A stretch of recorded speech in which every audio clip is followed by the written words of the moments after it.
বাহ্যিক দৃষ্টিকোণ থেকে মিলে, কিন্তু ভয়াবহতার বিচারে তার সাথে এটার কোনো তুলনা চলে না, এরকম একটা ভয়াবহ অবস্থা।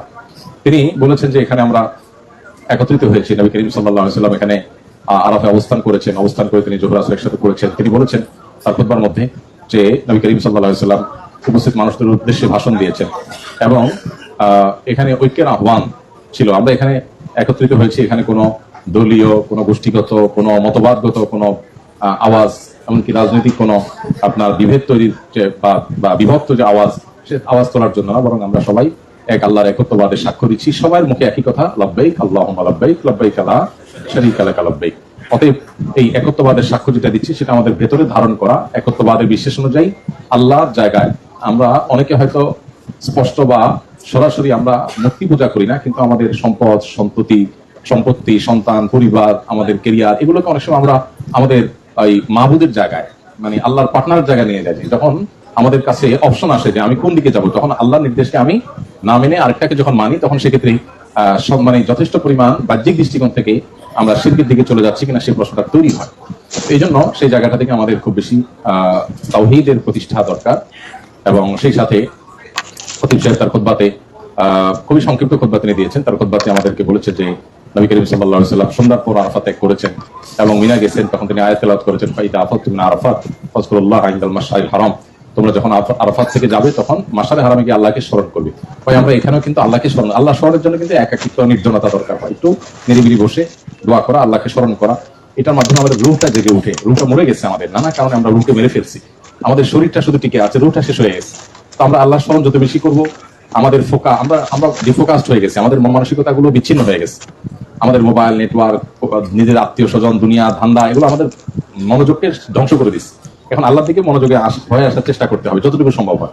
তো এখানে আল্লাহর জিকিরের কথা, আবার মাশআরে হারামে গিয়ে আল্লাহ স্মরণের কথা। তো আল্লাহ স্মরণের জন্য আমরা সেখানে ভোর রাতে উঠে আমরা আল্লাহ স্মরণ করবো, তাহাজ্জুদ পড়ার সুযোগ হলে তাহাজ্জুদ পড়বো, এরপরে ফজরের পরে আল্লাহ জিকির এবং স্মরণ করবো। হইহুল্লু বা গ্রুপ ওয়াইজ কোনো আপনার আলোচনা বা পর্যালোচনা না, এখানে আমরা আল্লাহ জিকির করবো। খুতবাতে শেষে খতিব সাহেব আরেকটা আয়াত বলেছেন, সেটা হলো ফাইদা ফাদাইতুম মানাসিকাকুম, এরপরে কি জানো, ফাযকুরুল্লাহ না ইনদাল মাশআরিল হারাম কাযিকরিকুম আবাআকুম আও আশাদ্দা যিকরা। যখন হজের সব মানাসিক গুলো পালন করা শেষ হবে, তখন তোমরা আল্লাহকে স্মরণ করবে। কিরকম স্মরণ?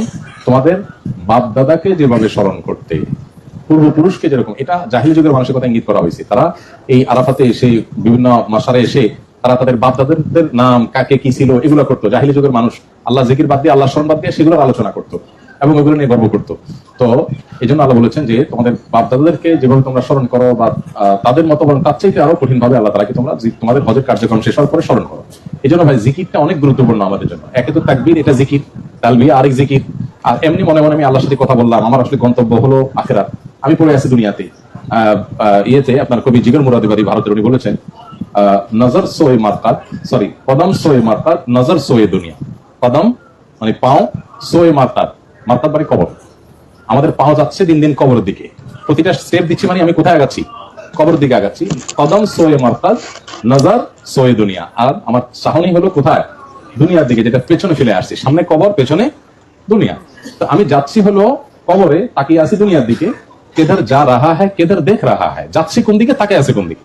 আমাদের অবস্থা তিনি এভাবে ব্যক্ত করেছেন। তো এই জন্য ভাই আল্লাহর স্মরণটা বেশি বেশি করে আমাদের এই প্রশ্ন নিজেকে করা, যে আমি আসলে আমার গন্তব্য কোথায় আর আমি করছিটা কি, আল্লাহর সাথে বোঝাপড়াটা ক্লিয়ার করা।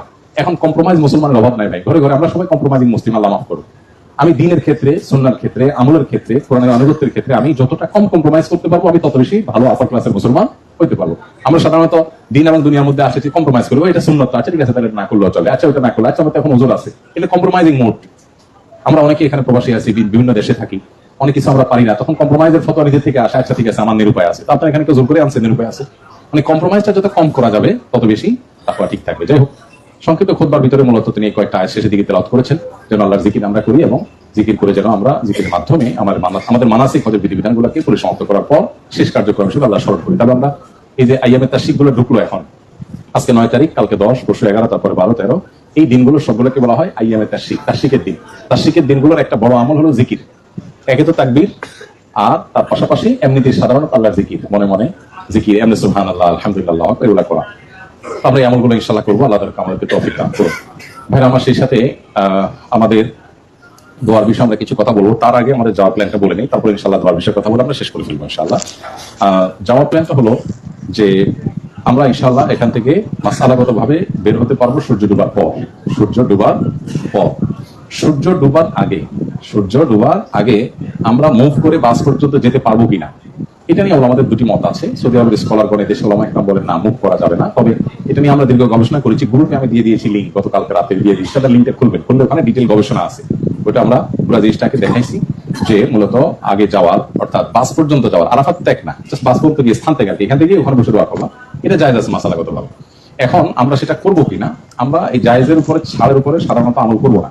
এটা করবো হলো যদি দেয়ালে পিঠ থেকে যায়, সেক্ষেত্রে, আর না হলে আমরা করবো না। আমরা ইনশাল্লাহ সন্ধ্যা 7টায় আনুমানিক 6টা কততে 54তে সূর্য ডুবে, আমরা 7টা ইনশাল্লাহ এখান থেকে বের হওয়ার জন্য প্ল্যান রাখবো, যারা বাসে যাবো বা হাঁটবো সবাই অলমোস্ট। তবে বলে রাখি যে আমাদের প্রিপারেশন থাকবে, আমরা সূর্য ডুবার মিনিমাম 30-40 মিনিট আগে এখানে আমরা সবাই তাবুত অবস্থান করবো, মানে শেষ 30-40 মিনিট আমরা ওয়াশরুম যাবো না, ওয়াশরুম সব তার আগে সেরে আসবো, কারণ যে কোনো মুহূর্তে ডিরেকশন আসতে পারে, সেটা যেন আমরা ফলো করতে পারি। কথা কি বুঝতে পারছো ভাই? আচ্ছা, যাওয়ার ক্ষেত্রে আমাদের ইস্যু হলো যে আমরা দুইটা ওয়ে আছে আমাদের, বাসে যাওয়া আর হেঁটে যাওয়া। এখান থেকে মুজদালিফা কত কিলোমিটার জানো সব্বির? মুজদালিফা না, মুজদালিফা 9 কিলো হওয়ার কথা না। মুজদালিফা স্টার্টিং 9 কিলো অবশ্যই না, অবশ্যই না। আবার চেক করেন, চেক করেন, 6 কিলো বেশি হওয়ার কথা। আচ্ছা, হ্যাঁ মিনা 10 কিলো, তাহলে মুজদালিফা 9 কিলো হওয়ার কথা না। আচ্ছা, তো এখন 5-6 বা যেটাই হোক, 7 কিলো হোক, যেটাই হোক, আমরা মুজদালিফা যাওয়ার ক্ষেত্রে আমরা একটা কাফেলা বাসে যাব, একটা কাফেলা হেঁটে যাব। হাঁটা এবং বাসে কোনটা কি সুযোগ সুবিধা আমি একটু বলি আপনাদের কাছে। আমরা গত 3 বছরের একটা অভিজ্ঞতা বলি আপনাদের। গত বছরের আগের বছর, তার আগের বছর, সম্ভবত তারও আগের বছর, আমার সাথে হজ করেছে আমাদের সাব্বির আর তানভীর ভাই। কই তানভীর ভাই? কই, বাইরে গেছে। আচ্ছা, আমি প্রতিবার গো ধরেছি আমি বাসে যাব, কারণ একবার আমার ওয়াইফ ছিল সাথে, আবার কেন জানি আমি চিন্তা করছি বাসে যাবো। আর তানভীর ভাই আমার সাথে, উনি প্রতি বছর হজ করেন অলমোস্ট আমার সাথে, ব্যবসায়ী মানুষ, তো আমার বন্ধু মানুষ। তো তানভীর ভাই উনি আমার গো ধরে প্রতি বছর উনি হেঁটে যান। তো ইন্টারেস্টিং বিষয়, গত কয়েক বছর যাবত দেখছি যে ওনারা মুজদালিফায় গিয়ে শুয়ে সেলফি তুলে ছবি পাঠায় হোয়াটসঅ্যাপে যে ডান, আমরা মুজদালিফায় শুয়েছি, তখন আমাদের বাস আসেই না। বুঝে আসছে কথা? আরেকবার এমন হয়েছে যে বাস আসছে, বাসে উঠছি, যেটা আমি একটু আগে বললাম আলোচনাতে, রাত 3টা বাজে, না সরি 3:30 পার হয়ে গেছে, তখন আমরা বাসে উঠে ক্লান্ত শরীর সবাই ঘুমাই গেছি। ঘুম ভাঙার পরে দেখি যে এখনো বাস জ্যামে দাঁড়ায় আছে। গুগল লোকেশন খেয়াল করে দেখলাম এখনো আরাফার ভিতরে, মানে আরাফা এবং মুজদালিফার মাঝখানে একটা জায়গা আছে, এটা আরাফাও না মুজদালিফাও না, মানে দুই পাশে শুধু মরুভূমি আর পাহাড়, ওই জায়গাটাতে আমরা অবস্থান করছি। তখন চিন্তা করলাম সর্বনাশ, মুজদালিফা রাতে যখন না করলে সবাই দম দিতে হবে, আবার এদিকে মাগরিবের নামাজ পড়া হয়নি, এদিকে আমাদের ওজন নেই, সবাই ঘুমাইছি, এদিকে টাইম আছে আর আধা ঘন্টা। তাড়াতাড়ি বাস ছেড়ে দিয়ে আমরা রাস্তায় হাঁটা শুরু করলাম। আর বাসের রাস্তায় হাঁটা এখানে কি যে কষ্টের, সেটা বলার দরকার এখন, কারণ বাসের রাস্তায় হাঁটা যায় না, হাঁটার রাস্তায় হাঁটা যায়। যাই হোক, আমি বাসের রাস্তায় হাঁটলাম, হেঁটে একবার এদিকে যায় পুলিশ দৌড়ানি দেয়, ওইদিকে যাই, আবার পুলিশ দৌড়ানি দেয়, এদিকে আসি, এই চোর পুলিশ খেলে খেলে আমরা লাস্ট আর 15 মিনিট টাইম আছে, দেখা যাচ্ছে মুজদালিফার স্টার্ট হেয়ার 15 মিনিটস, ওযু তখনও নাই।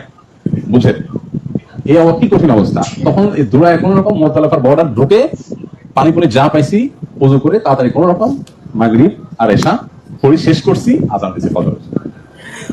তো এটা হলো বাসের হাকিকত, মানে বাসের কোনো স্টেশন নাই, ঠিক ঠিকানা নাই। তখন কি হয়, এমন হতে পারে এক জ্যামে 8 ঘন্টা দাঁড়ানো, 7 ঘন্টা দাঁড়ানো। আজকে যেমন, কালকে যেমন আমরা মিনা থেকে আসছি, খেয়াল করছি আমরা আসছি কতক্ষণ লাগছে আমাদের? না, আমরা প্রথম বাস যারা আসছি, প্রথম বাস আধা ঘন্টা লাগছে, আর আমাদের 1 ঘন্টা লাগছে, আর সাব্বিরদেরটা লাগছে 2 ঘন্টা না 2.5 ঘন্টা, 3 ঘন্টা। তাহলে বাসের কোনো ঠিক ঠিকানা নাই, কোন বাস কোন চিন্তায় দাঁড়াবে, কোটার পিছনে দাঁড়াবে, কতক্ষণ দাঁড়াবে, কোন স্টেশন নেই। এই জন্য আমি প্রেফার করবো যারা ব্যাচেলর